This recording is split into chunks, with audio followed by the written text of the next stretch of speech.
नमस्कार दोस्तों, मैं Ravindra Yadav, solar engineer of taken so energy.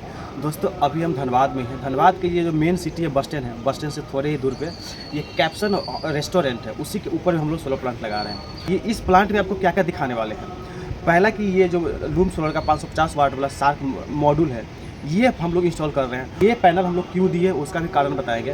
दूसरा कि यहाँ पे हम लोग गैलेक्सी 12 किलोवाट का इन्वर्टर दे रहे हैं, क्योंकि यहाँ पे लिफ्ट चलाना है, एसी चलाना है। कुछ जैसे कि रेस्टोरेंट में है, किस टाइम कस्टमर आया, किस टाइम नहीं आता है। कुछ होटल, ये होटल भी है तो बुक होता है, कभी नहीं भी होता है। लेकिन यहाँ है कि लाइट का कटअप ज़्यादा है, थोड़ा सा लाइट मतलब किसी भी टाइम में कट जाता है, जैसे सुबह हो, शाम हो, रात हो, किसी भी टाइम कट जाता है। यहाँ पे डीजी लगा हुआ है, तो डीजी को ऑन करना पड़ता है थोड़ी देर के लिए, लेकिन डीजी ऑन करना पड़ता है। और यहाँ जो डीजी है वो 200 केवी का है, तो 200 केवी डीजी को ऑन करने में डीजल खपत बहुत ज़्यादा हो जाता है। ठीक है, 1 घंटा भी चला दिए तो बहुत ज़्यादा डीजल खपत हो जाता है, तो वो ऑन ना करना पड़े। ठीक है, थोड़ी देर बैकअप के लिए यहाँ पे हम लोग सोलर प्लांट लगा रहे हैं। अभी तो फिलहाल 2 लिथियम बैटरी के साथ यहाँ स्टार्ट कर रहे हैं, लेकिन अगर ये इनको सक्सेस लगा तो ये और भी एक्सटेंड करेंगे। तो वही सारा चीज़ जो यहाँ दिखते थी, उस दिक्कत को यहाँ पर हम लोग फुलफिल करने वाले हैं और आपको आगे दिखलाएंगे भी, क्योंकि अभी पूरा सोलर प्लांट हमने लगा लिया है, इन्वर्टर भी लग रहा है, इसका टेस्टिंग भी करेंगे और आपको सारा कुछ दिखलाएंगे। तो फर्स्ट ऑफ ऑल यहाँ हाइब्रिड क्यों लगाया, क्योंकि हाइब्रिड इसलिए भी लगाया कि उसमें लोड फ्लक्चुएसन नहीं होता है। ठीक है, बढ़िया से लोड सस्टेन कर लेता है।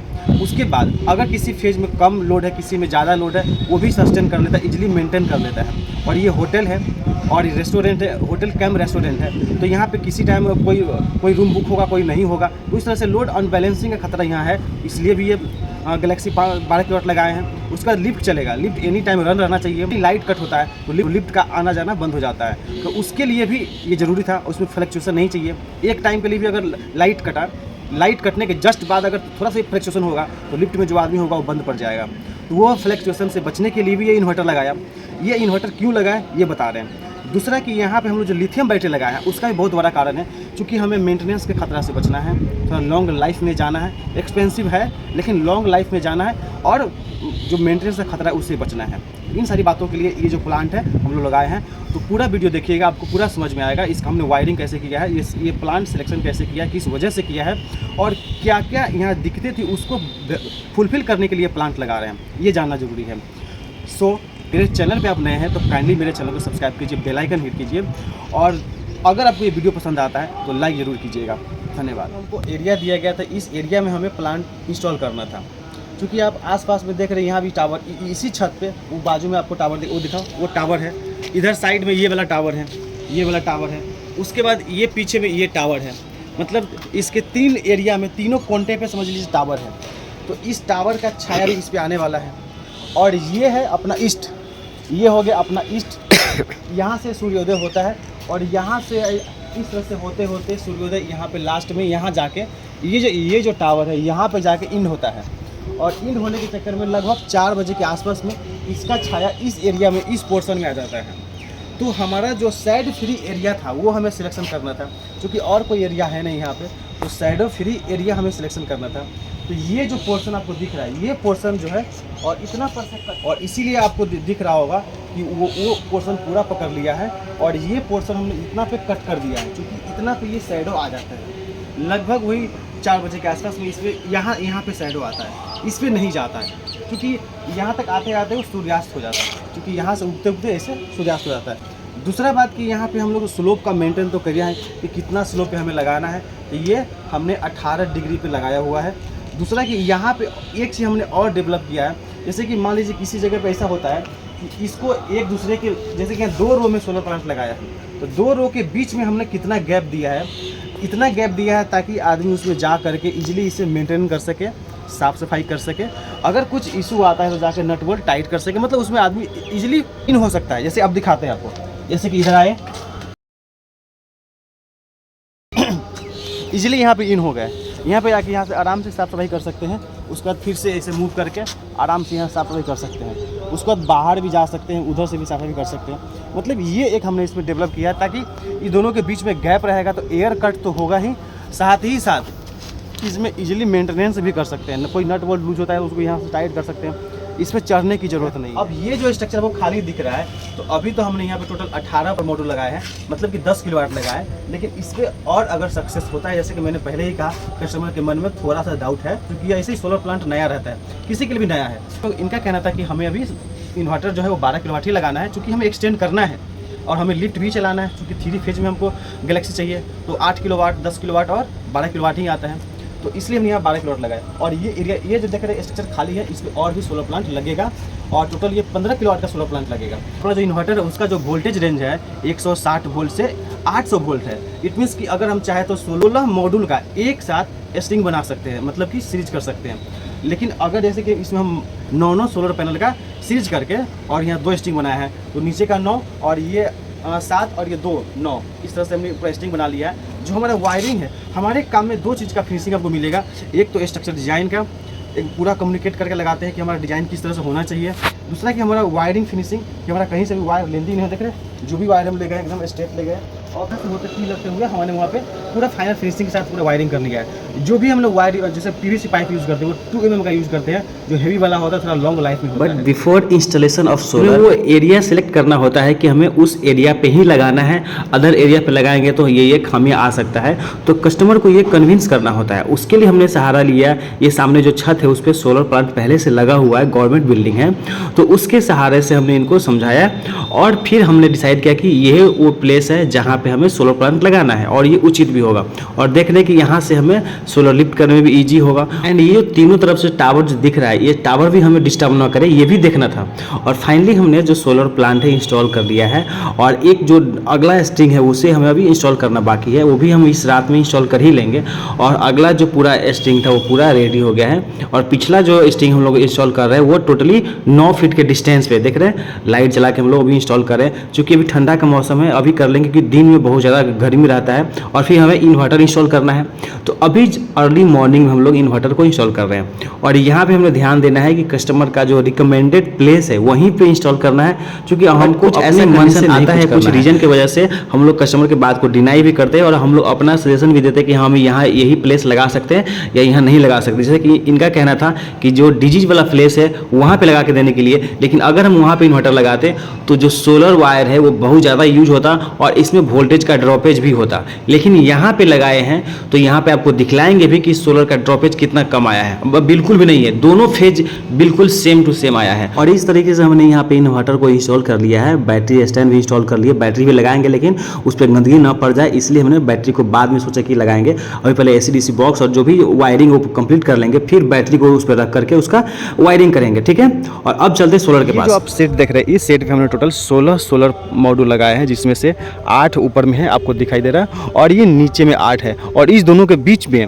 कई लोग जो इंस्टॉलेशन होता है उसमें इस दोनों के बीच में गैप बिल्कुल भी नहीं देते हैं, जिसका बहुत ज़्यादा खमियाजा भुगतना पड़ता है। जैसे कि साफ़ सफाई तो इसे एटलीस्ट रखना ही है, कम से कम महीना में 2 से 3 बार इसको साफ सफाई करना ही है। जैसे कि देखिए आज ही कल ही लगाया और ही गंदा हो गया, तो अगर ये ज़्यादा गंदा होगा तो इसका जो ये जो ग्लास है वो गंदा होगा, तो इसका कैपेसिटी, प्रोडक्शन कैपेसिटी जो है वो कम हो जाएगा।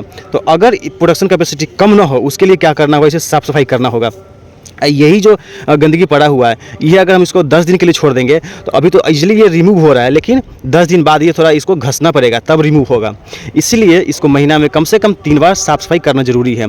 लेकिन गर्मी के मौसम में कम से कम 4 बार साफ़ सफाई करना जरूरी है, मतलब हर संडे को संडे इसे साफ़ सफाई करना जरूरी है। क्योंकि गर्मी के मौसम में ओस पड़ेगा और धूलकन पड़ेगा, ओस पड़ेगा धूलकन पड़ेगा, और उससे क्या होगा कि ये जो डस्ट है वो रेगुलरली जमता जाएगा। और अगर सप्ताह में साफ़ कर देंगे तो ईजिली रिमूव हो जाएगा। लेकिन अगर इसे छोड़ देंगे तो ये जो है जम जाएगा, तो इसे घसना पड़ेगा, और घसने में क्या होगा, इसका ग्लास, ये जो ग्लास है ये ग्लास डैमेज होगा, ये होना ही है डैमेज। तो ये अगर रख रखाव नहीं करते हैं तो सोलर पैनल का जो कैपेसिटी है, जो सोचते हैं कि 10 साल में डाउन होगा, ये बहुत 5 साल में ही डाउन हो जाएगा। और फिर आप लोग ब्लेम कीजिएगा कि एक पैनल ख़राब है या एक कंपनी का पैनल ख़राब होता है, लेकिन ऐसा नहीं होता है। अगर आप पैनल लगा रहे हैं, अगर प्लांट लगा रहे हैं, तो रख रखाव भी करना आपकी ड्यूटी है, ठीक है।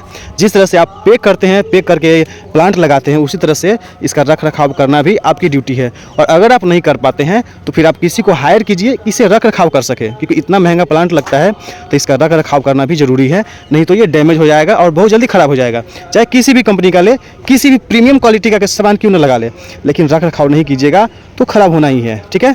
यही कारण है कि हमने उसमें गैप दिया है, ताकि अगर जैसे कि किसी के पास ब्रश नहीं है, ठीक है, और जैसे कि 4 मीटर का ब्रश आता है, ब्रश में अगर यहाँ से वहाँ साफ़ करे तो हो जाएगा। लेकिन अगर कोई कहता है कि मेरे पास ब्रश नहीं है तो हम साफ़ कैसे करें, तो कोई बात नहीं है, एक डंडे में कपड़ा बांध लीजिए और पानी मारिए, और पानी पहले पूरा पटा दीजिए, और उसके बाद थोड़ा थोड़ा कपड़ा मार दीजिए, डंडा में कपड़ा बांध के ऐसे से घस दीजिए, और फिर पानी मार दीजिए, इजीली साफ़ हो जाएगा। यहाँ से इसको साफ़ कर लीजिए, फिर वहाँ पे उसमें इन करके उसको साफ़ कर लीजिए, अगर पीछे में चढ़ के साफ़ करने में दिक्कत हो रहा है तो इसीलिए हमने इस बार क्या किया है कि बीच में गैप दिया है, थोड़ा सा लगभग 1 फीट का गैप है, ताकि उसमें आदमी इजीली इन करके उसको भी साफ सफाई कर सके, ताकि कोई ये ना बोले, ये ना ब्लेम करे कि हमें जगह नहीं मिला और साफ़ सफाई करने में दिक्कतें हो रही थी इसलिए हमने साफ़ सफाई नहीं किया। तो इन सारी बातों को हमने इस प्लांट में ध्यान रखा है और उसको इस बार रिमूव कर दिया है, ताकि कोई कस्टमर ब्लेम ना कर सके हमें। होता है कि सोलर प्लांट लगने के बाद लगता है कि हमने बढ़िया से लगवा लिया, ये बहुत सस्ते में लगा लिया, लेकिन बाद में जब दिक्कतें आना शुरू होता है तो कस्टमर को लगता है कि वो मैंने क्या लगा लिया। तो इसीलिए स्टार्टिंग में ही अच्छे इंस्टॉलर से इंस्टॉल करवाना ज़रूरी इसीलिए होता है, ताकि आपको इन सारी बातों को पहले तो अवेयर कर दे, और खुद सेट से दूसरे सेट के बीच में हमने टोटल 9 फीट का गैप दिया है, जिससे क्या होगा कि इसका छाया कभी भी इस पे इन नहीं होगा, ठीक है। इस दोनों के बीच में 9 फीट का गैप है। स्ट्रिंग है उसका तार आपको कहीं भी दिख नहीं रहा होगा, वो तार वहाँ से दोनों लेकर के इस पाइप के सहारे से वहाँ चला गया है। और दूसरा जो बचा ई वाले स्ट्रिंग का, तो यहाँ से एक पैनल तो उसके साथ चला गया, चूँकि 8 है और ऊपर का 9, तो 9 का स्ट्रिंग बना गया, और यहाँ से ये 7 और यहाँ से उसका सीरीज करके हमने इस तरह से पाइप लिया, और इस पाइप को हम ले गए यहाँ पे, और इसके साथ हमने सीरीज करके इसको हम स्ट्रिंग मिला दिए यहाँ से टी लगा करके इसमें। तो इस तरह से हमारा पाइप का पूरा फिनिशिंग हो गया और ये चला गया इन्वर्टर के पास। यदि आप बिहार से हैं या झारखंड से हैं, दोनों स्टेट में किसी भी कोने से है, किसी भी डिस्ट्रिक्ट से है, आप हमसे जुड़ सकते हैं। उसके फ़ायदे भी बताने वाले हैं, और उसके मतलब आप हमसे कैसे जुड़ सकते हैं वो भी बताएंगे, और क्या इनकम होगा आपको वो भी बता देते हैं। तो पहला तो आप बिहार के किसी भी कोने से है, किसी भी स्टेट से, किसी भी ज़िला से हैं, या झारखंड के किसी भी स्टेट से या किसी भी ज़िला से हैं, आप हमसे जुड़ सकते हैं। दूसरा, इसमें कौन कौन पर्सन है जो हमसे जुड़ सकते हैं, जैसे कोई ट्रेडर्स जो सोलर का ऑलरेडी दुकान कर चुके हैं, ऑलरेडी बिजनेस कर रहे हैं, लेकिन उतना उनको प्रॉफिट नहीं दिख रहा है, उनको लग रहा है कि हमारा बिजनेस ठीक से नहीं चल पा रहा है, उनको किसी तरह का सपोर्ट नहीं मिल रहा है, तो वो लोग हमसे संपर्क कर सकते हैं, उनको पूरा सपोर्ट मिलेगा। जैसे कि आप लोग दुकान कर लिए हैं, ठीक है, सोलर का बिजनेस आप लोग कर चुके हैं, लेकिन आपका सेल नहीं हो रहा है, आपके पास टेक्निकल सपोर्ट नहीं है, तो हम लोग आपको टेक्निकल सपोर्ट प्रोवाइड करेंगे। जैसे कि इंस्टॉलेशन का हो गया, टेक्निकल गाइडलाइंस देंगे, ताकि आप लोग कैसे कस्टमर से बातें कर पाइएगा, ठीक है। उसका हम लोग कुछ चार्ज करेंगे, आपको बताएंगे, जब आप हमसे बातें कीजिएगा आपको बताएंगे कि हम क्या चार्ज करेंगे, लेकिन इतना भी अफोर्डेबल चार्ज होगा कि आप इजीली हमसे जुड़ जाइएगा, ठीक है, एकदम अफोर्डेबल चार्ज होगा। दूसरा कि उसमें बेनिफिट ये होगा कि एक तो आपको हम सर्विस देंगे, ठीक है, जैसे आपको कोई सोलर प्लांट अगर लगाना हुआ लेकिन आपको आदमी नहीं मिल रहा तो हम अपना टीम भेजेंगे, आपका जो भी प्लांट होगा उसको हम इंस्टॉल करवा देंगे इजीली। दूसरा कि अगर बड़ा वेंडर आता है, कोई बड़ा प्लांट लगवाने आता है, लेकिन आपसे उससे बात नहीं डील नहीं कर पा रहे हैं, तो आप हमें कॉल कीजिए, आप हमें कॉल लाइन पे लेकर के आप हमसे बात करवाइए, आपको हम डील करा कर देंगे, और प्लस सर्विस टीम भी आपको देंगे। आप अपना सामान बेचिए, हम अपना सर्विस टीम देंगे, दोनों मिल के काम करेंगे, ठीक है। जैसे कि आपके एरिया से कोई कस्टमर हमें कॉल करता है कि हमें ये प्रोडक्ट चाहिए, और वो प्रोडक्ट आपकी दुकान में अवेलेबल होगा, तो वो प्रोडक्ट हम आप ही की दुकान से लेके उस कस्टमर को दे देंगे, और बस अपना सर्विस टीम भेज करके उसे हम इंस्टॉल करवा लेंगे, ठीक है। इस तरह से आपका भी फ़ायदा होगा, हमारा भी फ़ायदा होगा, इस तरह से आप हमसे जुड़ सकते हैं। लेकिन कोई इंस्टॉलर है वो हमसे जुड़ना चाहते हैं, तो वो हमसे कैसे जुड़ सकते हैं, जैसे कि हमारा हर जगह रेंज है, तो हर जगह हम अभी पहुंच नहीं पा रहे हैं, तो अगर आप इंस्टॉलर हैं, अगर वहाँ पर जिस एरिया के आप इंस्टॉलर होइएगा उस एरिया में आपको ही इंस्टॉलेशन का काम दे देंगे। जैसे कोई रिटेलर होगा उससे उठा करके वहाँ पे हम सामान दे देंगे उस कस्टमर को, और आप वहाँ पे जाके इंस्टॉल कर दीजिएगा। तो इस तरह से आप एज ए इंस्टॉलर जुड़ सकते हैं। दूसरा कि अगर कोई नया बंदा है जो थोड़ा बहुत टेक्निकल जानता है लेकिन इस फील्ड में आना चाहता है, वो हमसे जुड़ना चाहते हैं, तो वो भी आके जुड़ सकते हैं। जहाँ जहाँ हमारा साइट होगा वहाँ हम टेक्निकल सपोर्ट लेंगे और आपको इनकम होता जाएगा। जैसे जैसे आपको एक्सपीरियंस होगा फिर आपको एक टेक्निकल टीम बना के दे देंगे और आप वो एरिया पूरा हैंडल करने लगिएगा, ठीक है। तो इस तरह से हम लोग एक साथ ग्रो हो सकते हैं। तो आप जहाँ से भी है कि बिहार के किसी भी कोने से है, झारखंड के किसी भी कोने से है, आप हमसे जुड़ सकते हैं और साथ ग्रो कर सकते हैं। तो हमारा जो नंबर है वो फ्लैश करता हुआ नीचे मिल जाएगा, उस पर आप हमसे कांटेक्ट कीजिए। अगर हम कॉल नहीं रिसीव कर पाए तो हमें व्हाट्सअप कर दीजिए, आपको हम ज़रूर कॉल करेंगे। और मिलते हैं। अब चलते हैं इन्वर्टर के पास और यहाँ देख रहे हैं कि जो AC टीवी और DC टीवी वो इंस्टॉल हो गया है। अब इसका वायरिंग करना है। तो जो DC वायरिंग है, जो सोलर का केबल लाए हैं, वो हम DC बॉक्स से होते हुए उसको हम ले जाएंगे इन्वर्टर के पास। तो उसका पाइपिंग भी पूरा अलग है और अर्थिंग का पाइपिंग भी पूरा सेपरेट है। और DC वाला पॉइंट जो एकदम अलग है, उसका कहीं से भी AC वायरिंग के साथ कनेक्टिविटी नहीं है, उसका ट्रे भी अलग है। और जो AC वायरिंग है, AC DB है, उसका भी ट्रे अलग है, उसका वायरिंग भी अलग है, ठीक है। और ट्रे भी उसी तरह से लगा रहे हैं जहाँ से किसी का कोई कनेक्टिविटी ना हो। चूँकि अब मुझे सोलर का स्ट्रिंग बना के ले जाना है नीचे, तो उसके लिए हमें पहले चेक करना होगा कि एक मॉड्यूल का VOC कितना मिल रहा है और ISC कितना मिल रहा है, मतलब ओपन सर्किट वोल्ट। तो वो कितना मिल रहा है, 45.5 वोल्ट मिल रहा है, ओके। और उसी पैनल का ISC कितना मिल रहा है, तो वो मिल रहा है 10 एम्पियर, ठीक है। अब दूसरा पैनल चेक कर लेते हैं। चूँकि मौसम हो सकता है, चूँकि अभी जस्ट मॉर्निंग है तो थोड़ा बहुत मौसम अप डाउन होता रहता है। तो इसका मिल रहा है लगभग 10.4 एम्पियर और उसी का VOC कितना मिल रहा है, 45.35 वोल्ट मिल रहा है। 45.35 पकड़ लेते हैं। अब हम इसका स्ट्रिंग बना सकते हैं दोनों का। अब चलेंगे नीचे में चेक करेंगे। तो नीचे में जब हम आ गए हैं और चेक कर रहे हैं तो हमको कितना मिल रहा है, 405.6 वोल्ट मिल रहा है, ठीक है, एक स्ट्रिंग का। हो सकता है थोड़ा बहुत मौसम की वजह से 1-2 वोल्ट कम ज़्यादा हो सकता है, लेकिन एक स्ट्रिंग में हमको मिल गया 405.6 वोल्ट। और ये सब यहाँ पे क्यों बता रहे हैं, उसका कारण ये है कि जो हम वायर यूज किए हैं, लोगों के मन में ये भी डाउट रहता है कि अगर ज़्यादा वायर यूज करने से क्या वोल्टेज ड्रॉप होता है DC में। तो हाँ, वही चेक करके वही आपको गणना करके यहाँ दिखा रहे हैं। और दूसरे स्ट्रिंग में कितना आ रहा है, 405.4 वोल्ट। अगर इसको अभी थोड़ा देर के लिए छोड़ देंगे तो इसमें वोल्टेज थोड़ा अप डाउन हो सकता है। जैसे कि अभी छोड़ दिए तो कितना आ गया, 404.6 वोल्ट आ गया। इसका मतलब है कि हम इसको एवरेज ले लेते हैं, 405.7 वोल्ट ले लिए। अब उसको कैलकुलेट करते हैं तो जो एक पैनल का जो वोल्टेज था multiply by number of panel और उसमें से माइनस कर देते हैं जितना हमें नीचे मिला है, तो कितना वोल्ट आ गया। इसका मतलब है कि हमें एक स्ट्रिंग में मात्र 2.5 वोल्ट का ही ड्रॉपेज मिला है। और अगर उसमें अगर हम एम्पियर से मल्टीप्लाई करते हैं, इसका मतलब है कि हमें 25 वाट का हमें ड्रॉपेज मिला है, जो कि सस्टेनेबल है। बट यहाँ पे डिफरेंस अगर ज़्यादा हो जाएगा, उसमें एम्पियर से मल्टीप्लाई करेंगे तो हमें ज़्यादा लॉसेस देखने को मिल सकता है। इसलिए हमें ज़्यादा वायर यूज नहीं करना है DC का।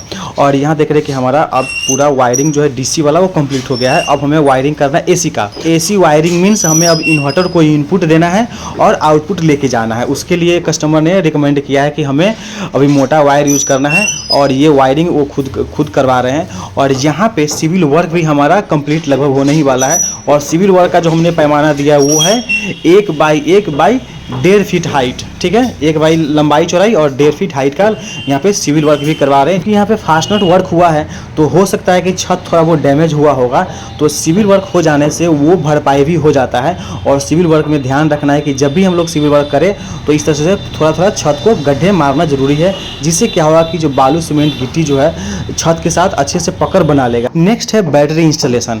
इसमें सबसे ज़्यादा इंपॉर्टेंट होता है battery wire and communication cable.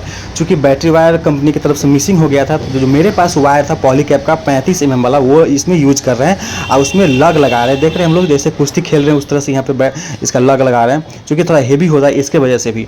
और अब इसका फिनिशिंग दिखाते हैं।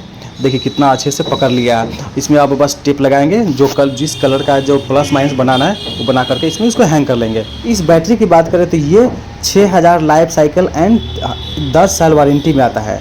2.0 प्लस रैक माउंटेड बैटरी है। और ये अभी हम इसके साथ जो स्टैंड आया उसके साथ इसको हैंग कर रहे हैं। और हैंग करना इजीली है, बस इसमें थोड़ा नट बोल्ट टाइट करने में, चूँकि ये इसका स्टैंड थोड़ा छोटा आया है इसलिए हमको थोड़ा दिक्कतें हुआ है, लेकिन हम लोग अच्छे से इसको टाइट कर लिए हैं। और इसको हम कैसे पैरेलल कर रहे हैं और कैसे इस बैटरी का इंस्टॉलेशन कर रहे हैं वो सबसे ज़्यादा इंपॉर्टेंट होता है। जैसे कि इसमें हम 2 तरीके से कर सकते हैं। इन्वर्टर से जो 2 तार लाए हैं और इस बैटरी को प्राइमरी बैटरी बनाया है, तो चाहते तो हम वहाँ से 4 तार लाते और 2 इसमें कनेक्ट करते प्लस माइनस और 2 इसमें कनेक्ट करते प्लस माइनस। तो इस तरह से भी हो सकता है, बट जो सबसे सिंपलेस्ट तरीका है वो हमने यहाँ कर रखा है। आप आगे आप और देखिएगा भी। और रही इनपुट की बात और आउटपुट की, तो उसके लिए यहाँ पे 3 MCB लगा रखे हैं 63 एम्पियर वाला, और वहीं से इनपुट आउटपुट हो रहा है, ठीक है। यहाँ पे बैटरी का कनेक्शन हो गया, ये प्लस ये माइनस करके। उसके बाद यहाँ पे हम लोग दे रहे हैं इनपुट का, ठीक है। और सोलर का कनेक्शन तो नीचे में लग गया और ये सोलर का हो गया। उसके बाद यहाँ पे आता है आउटपुट का। तो आउटपुट में क्या है कि एक नीचे में स्मार्ट लोड है और ये ऊपर में नॉर्मल लोड है। तो इसमें क्या है कि यहाँ जो अर्थिंग है, ये अर्थिंग का यहाँ पे कोई वायर नहीं दिख रहा है, ठीक है। तो हमें चेक करना है कि इसका कनेक्टिविटी इसके अर्थिंग से है या नहीं है। तो वो टेस्ट कैसे करेंगे आपको दिखाते हैं। ये इसमें चेक कीजिए, डालिए। हाँ, बीप मार रहा है ना, बीप कर रहा है, मतलब कनेक्टिविटी है इसमें। और नीचे वाले, हाँ उसमें भी कनेक्टिविटी है, मतलब दोनों में बिप मार रहा है। ठीक, मतलब इसका अगर यहाँ डाल देते तो मैं सब में अर्थिंग चल जाएगा। ठीक है, वहाँ से यहाँ भी देने की ज़रूरत नहीं है। ठीक, इसको सेम इस तरह से लगाइए उसमें लगाइए। हाँ वो अपने को फंस जाएगा, ठूसिए, हो गया बस, अब टाइट कर दीजिए, हो गया, छोड़ दीजिए। स्क्रू लगा दीजिए। हाँ वो अब लग जाएगा, अब नहीं गिरेगा। ये डोंगल भी अच्छे से इंस्टॉल करना ज़रूरी है और प्लस इसका कनेक्टिविटी भी इन्वर्टर से करना होता है, वो वाईफाई के थ्रू, और इसी से अपना इन्वर्टर जो है ऑनलाइन होता है। और अब यहाँ पे आउटपुट का कनेक्टिविटी, मतलब आउटपुट का वायरिंग हमने कर लिया। ठीक है, और यहाँ से वाईफाई डोंगल का भी कनेक्टिविटी बैटरी से कर लिया है, जिससे बैटरी का BMS कनेक्ट होता है, वो भी हो गया है। लेकिन आपको वो भी दिखलाएंगे। और यहाँ इनपुट आउटपुट का कनेक्शन पूरा ओके हो गया है। अब आपको ऑन करके भी दिखलाएंगे, लेकिन ऑन करने से पहले कुछ टेस्ट है, चेक कर लेना है कि कुछ लूज तो नहीं है, कुछ गलत कनेक्शन तो नहीं है। तो वही हम अभी चेक कर रहे हैं कि जो इनपुट वायर है जो कहीं लूज तो नहीं है, और उसका कलर कोडिंग भी है, चूँकि सेम वायर था इसलिए कलर कोडिंग के अनुसार यहाँ पे कनेक्शन किया है। ठीक है, बट सबको एक बार चेक कर लेना ज़रूरी है, कहीं उल्टा पुल्टा तो नहीं है। मतलब फाइनल ऑन करने से पहले, चूँकि हमें इन्वर्टर को ऑन करने के बाद तो इसमें हम चेकआउट नहीं कर पाएंगे, बिकॉज कोई भी लूज कनेक्शन होगा तो वो इन्वर्टर के लिए हार्मफुल है और वो हमारे लिए भी हार्मफुल है। ठीक है, तो ये ध्यान देना है। जैसे कि यहाँ पे देख रहे हैं डोंगल का जो एंटीना है वो नहीं लगा है, तो उनको बता देते हैं कि वो लगा ले। दूसरा बात कि यहाँ पे जो भी वायरिंग किया वो पूरा प्रॉपर तरीके से हुआ है या नहीं, कहीं से कोई गंदा तरीके से तो दिख नहीं रहा, भद्दा तो नहीं दिख रहा, वो सभी चेक कर लेना है और उसमें टाइल लगा करके फिट कर लेना है। अब यहाँ पे देख रहे हैं कि हमारा जो वायरिंग है मतलब प्रॉपरली कंप्लीट हो गया है। अब हम इसे ऑन कर सकते हैं, लेकिन कुछ और छूटा हुआ तो नहीं है। जैसे कि ये ऑन करना होता है, तो ये ऑलरेडी ऑन है, इसे नहीं करना है। ठीक है, अब कम्युनिकेशन केबल जो है बैटरी का वो BMS में डाला है कि नहीं, तो वो देख लेते हैं। जो BMS में ही डाला है, बैटरी का BMS में डाला हुआ है। अब बैटरी के पास नीचे चलेंगे, पहले इसे बंद कर लेते हैं, क्योंकि इसको ऑन के स्थिति में भी हम चालू कर सकते हैं, लेकिन इसको बंद करके ही चालू करेंगे। अब चालू करने के लिए चूँकि अभी लाइट है मेरे पास, सोलर नहीं है, चूँकि शाम हो गया है, तो सोर्स क्या है, या तो लाइट या बैटरी। तो बैटरी को ऑन करने के लिए हमें क्या करना होगा, बैटरी का जो स्विच है उसे ऑन कर देंगे, और उसके बाद DC वाला जो स्विच है इन्वर्टर का उसको ऑन कर लिए, लेकिन लाइट नहीं आया। बट अगर ग्रिड का सप्लाई दे दे तो ये ऑन हो जाएगा, तो वही हमने ग्रिड का सप्लाई दिया है, ऑन हो जाएगा, बिल्कुल होगा, वेट कीजिए। और बैटरी देख रहे हैं ऑन है कि नहीं, तब बैटरी ऑलरेडी ऑन है। ठीक है, इसमें कुछ नहीं करना है, और ये ऑन है। अब ऊपर चलते हैं और देखते हैं कि ये इन्वर्टर ऑन हुआ कि नहीं। देख रहे हैं इन्वर्टर ऑन हो गया, इसमें AC सप्लाई जो आ गई, जो ज़्यादा एम्पियर दिखा रहा है उसे डरना नहीं है, वो स्टार्टिंग वो दिखा रहा है, ऐसे ही दिखा रहा है, डरना नहीं है। अब बात आता है कि क्या अगर लाइट का सप्लाई नहीं देते तो सिर्फ बैटरी से ये स्क्रीन ऑन होता? हाँ बिल्कुल ऑन होता। उसके लिए ये जो बटन है उसे हम टच करते और इन्वर्टर थोड़ा देर में ऑन हो जाता, क्योंकि कोई भी एक सप्लाई चाहिए इस मोटर को ऑन होने के लिए। अब चेक कर लेते कि बैटरी का BMS कनेक्ट हुआ कि नहीं, तो हमारा बैटरी का BMS प्रॉपर्ली रीड कर रहा है, मतलब बैटरी का BMS भी अच्छे से ऑन हो गया है। अब बैटरी रेडी है, अब इस इन्वर्टर को ऑन कर लेते हैं। तो यहाँ पे इन्वर्टर ऑन करते ही इन्वर्टर जो ऑफ दिखा रहा है वो ऑन हो जाएगा। देखिए ऑन हो गया। अब जब तक ये नॉर्मल स्क्रीन ग्लो नहीं करेगा तब तक ये ऑन नहीं होगा।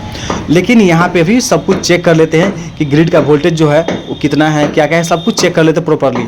तो यहाँ पे देख रहे हैं कि सब कुछ ऑन हो गया, लेकिन ग्रिड का वोल्टेज चूँकि ज़्यादा है इसलिए ग्रिड अभी कनेक्ट नहीं लिया है। ठीक है, जैसे कि लोडे है लेकिन ये निशान नहीं बना है, तीर का निशान, मतलब ये ऑफ है, अभी लोड पावर नहीं दिखाएगा।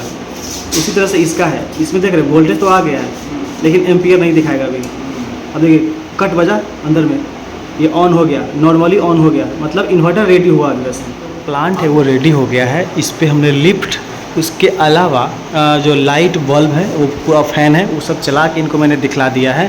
अभी आप चुके चलिए लिफ्ट में चढ़ के आपको दिखलाते हैं और यहाँ पे लोड भी दिखलाएंगे। ठीक है, ठीक है, अप डाउन कीजिएगा थोड़ा देर।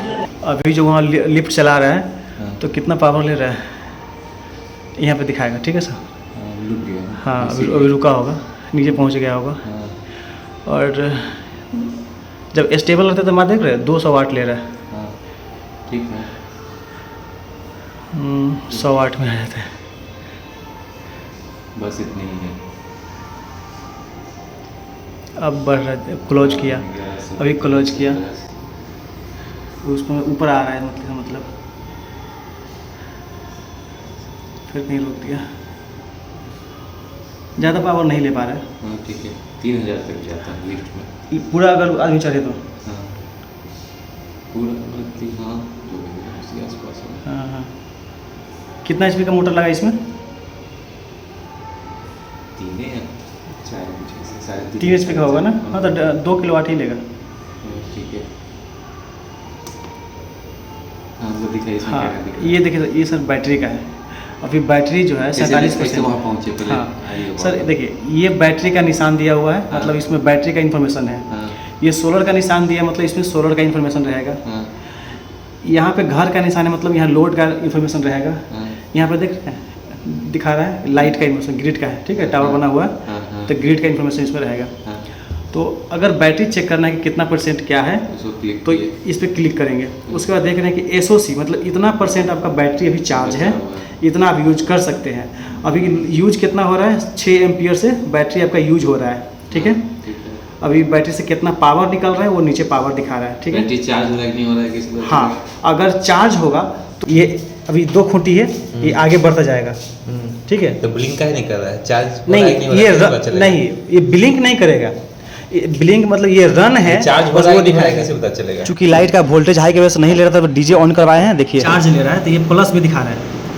ये 18 एम्पियर से कर रहा है इसमें, और इसमें भी 18.4 एम्पियर से, लगभग दोनों से सेम से करेगा।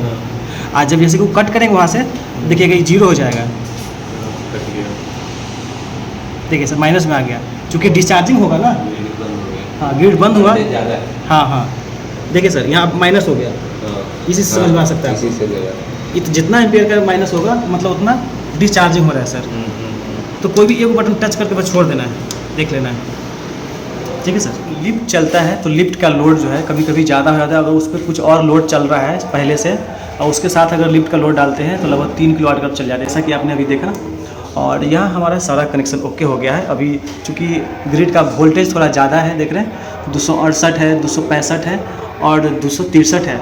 इसी वजह से अभी ग्रिड यहाँ पे इन नहीं दिखा रहा है, लेकिन जैसे ही वोल्टेज थोड़ा डाउन हुआ था तो यहाँ पे आ गया था, ठीक है, ग्रिड इन कर दिया था। ये प्रोटेक्शन की वजह से देता है, इसमें ऑटोमेटिक प्रोटेक्शन इसमें लगा हुआ है, इसलिए ये सेफ्टी पॉइंट ऑफ व्यू से यही है। उसके अलावा इसकी वायरिंग की बात करें, यहाँ तो हमने पूरा लोड चला करके इनको दिखला दिया है, और खास करके इनका लिफ्ट चलना चाहिए था तो वो लिफ्ट चला के इनको दिखला दिया है। बाकी लोड तो यहाँ पे देख रहे हो, एक लोड खाली है, उसमें वो लोग अपना वायरिंग कर लेंगे। अब यहाँ की वायरिंग की बात करें तो यहाँ से मेन आया है, ठीक है, ये सप्लाई आया नीचे से ग्रिड से डायरेक्टली, और वहाँ से इस तरह से होते हुए हमने यहाँ पे दे दिया, ठीक है। MCB से होते हुए चला गया अपना SPD में, SPD से होते हुए कनेक्टर से होते हुए हम लोग ले लिए अपने इन्वर्टर में, ठीक है। यहाँ अपना इन हो गया, यहाँ पे ग्रिड है, यहाँ इन कर दिया। दूसरा, यहाँ से जो आउट हुआ, यहाँ 2 आउटपुट है, एक तो अपना लोड का है, एक जनरेटर है, मतलब स्मार्ट लोड है। तो इसका जो अभी आउटपुट हमने दिया है वो यहाँ से होते हुए हमने इसमें दे दिया है, ठीक है। ये भी नॉर्मल लोड का है, और ये हो गया स्मार्ट लोड का, जो यहाँ से होते हुए ये चला गया है अपना स्मार्ट लोड में। अब ये स्मार्ट लोड का वायरिंग बाकी है, इसलिए आपको ये खाली दिख रहा है। अब यहाँ पे इसका वायरिंग तो हम पहले भी बता चुके हैं कई वीडियो में। अब रही बात सोलर की, तो सोलर का तार वहाँ से जब आया 2 स्ट्रिंग, वो दोनों स्ट्रिंग का 2 इन 2 आउट से हमने इन्वर्टर को दे दिया, जिसमें हमने DC डिवाइस में हमने क्या क्या यूज किया है, तो सेम वही कनेक्टर, फ्यूज एंड SPD, फिर कनेक्टर, फ्यूज एंड SPD उस तरह से हमने यूज किया है। ये हम लोग खुद ही बनाते हैं। और यहाँ से होते हुए फिर से हमने यहाँ 2 स्ट्रिंग, एक PV1 में एक PV2 में दे दिया, ठीक है। उसके बाद ये जो है बैटरी को हमने कनेक्ट किया है कम्युनिकेशन केबल से कैन पोर्ट में, इसको तो BMS से बैटरी के कैन पोर्ट में हमने डाला है। और इस बैटरी को इस बैटरी से पैरेलल करने के लिए पहले तो प्लस को प्लस में डाल दिया और माइनस को माइनस में डाल दिया। अब उससे इसको कम्युनिकेट कर पाए, इसके BMS से कनेक्शन करने के लिए क्या किया हमने, RS 485A लिखा हुआ है। तो जो मेन बैटरी है, जो नंबर 1 बैटरी है, उसके A से हमने इसके B में RS 485B में कनेक्ट कर दिया, ठीक है। A में नहीं डालना है, B में डालना है। और इसको हमने नंबर 2 बनाया, इसको हमने नंबर 1 बना दिया।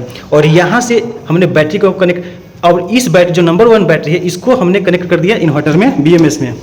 और यहाँ से फिर इसको इन्वर्टर को कनेक्ट कर दिया बैटरी का, ठीक है। मतलब इसका कनेक्टिविटी टोटली इन्वर्टर से है, और इसके साथ ये कंजुगेट है, मतलब जुड़ा हुआ है पैरेलल में, ओके। इस तरह से पूरा कनेक्शन है।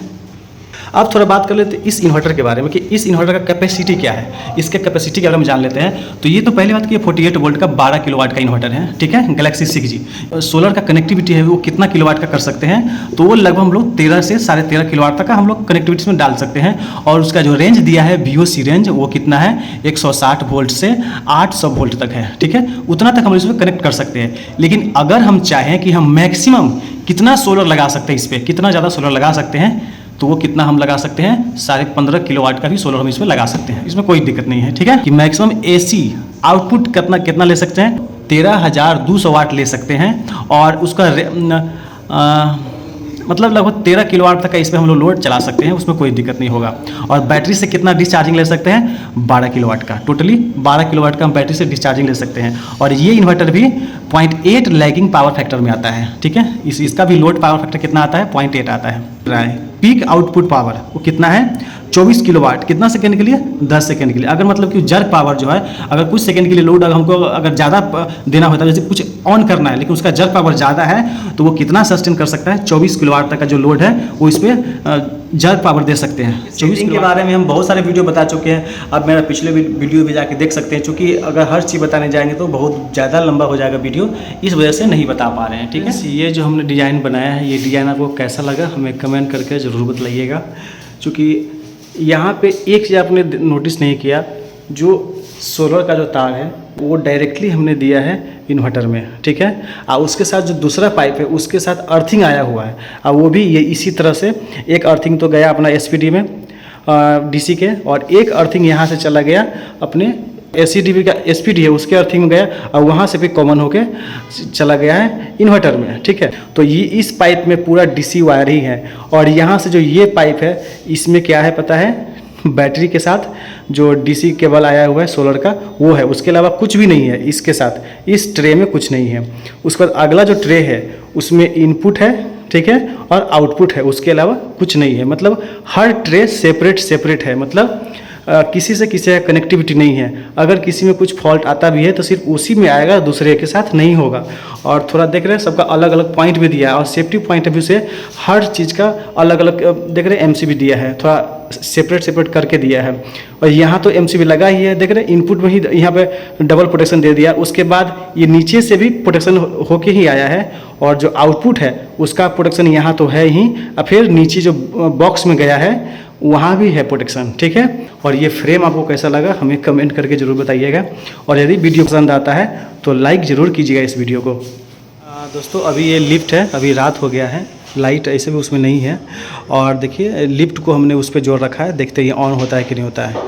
चलिए ऑन कीजिए, चलिए देखिए लिफ्ट को हमने भी ओपन कर दिया, और ये आपको लाइव टेस्ट करके भी दिखाया है। उसमें जब वो लिफ्ट पे अप डाउन कर रहे थे तो उस टाइम पे हमें पावर भी दिखा रहा है कि कितना पावर ले रहा है, और ये लिफ्ट अभी आ रहा है। ठीक है, अभी हम लोग लिफ्ट से हम लोग नीचे जा रहे हैं, क्योंकि बहुत लोगों के मन में डाउट रहता है कि क्या लिफ्ट चल पाएगा सोलर पे और इन्वर्टर पे, तो वही आपको दिखला रहे हैं कि हाँ लिफ्ट चल पाएगा। देखिए आ गया लिफ्ट, ओके चलिए ग्राउंड फ्लोर, ओके बंद हो गया, और कितना स्मूथ है, बिल्कुल स्मूथ है।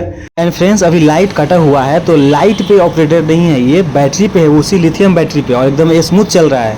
और लोग मानते हैं कि लिथियम बैटरी पे ठीक से काम नहीं करता है, वही आपको लाइव पर टेस्ट करके दिखा रहे हैं। एक अर्थिंग है और एक वहाँ से एक अर्थिंग है, और इस तरह से पाइप से होते हुए चला गया है अपना। क्योंकि रात में तो सोलर का प्रोडक्शन चेक नहीं कर पाए थे, तो अभी हम इसका प्रोडक्शन देख रहे हैं। सुबह सुबह स्टार्ट हो गया और बैटरी को अच्छे से चार्ज ले रहा है, और बहुत जल्दी फास्ट चार्ज कर रहा है। लगभग 10 बजे तक पूरा चार्ज भी कर देगा। अभी कुछ लोड नहीं चल रहा, अब लोड इस पर चला कर आपको दिखलाते हैं कि कितना प्रोडक्शन देता है। ठीक है, और लगभग ये 10-11 बजे के आसपास में अभी तो पूरा सोलर बढ़िया से काम कर रहा है, बैटरी को अच्छे से चार्ज कर रहा है, लिफ्ट आराम से चल रहा है। अब इस पर लोड डाल लें, तो जैसे ही 6 किलोवाट का इस पर लोड आया तो देख रहे हैं कि इसका प्रोडक्शन ऑटोमेटिक इंक्रीज हो जाएगा।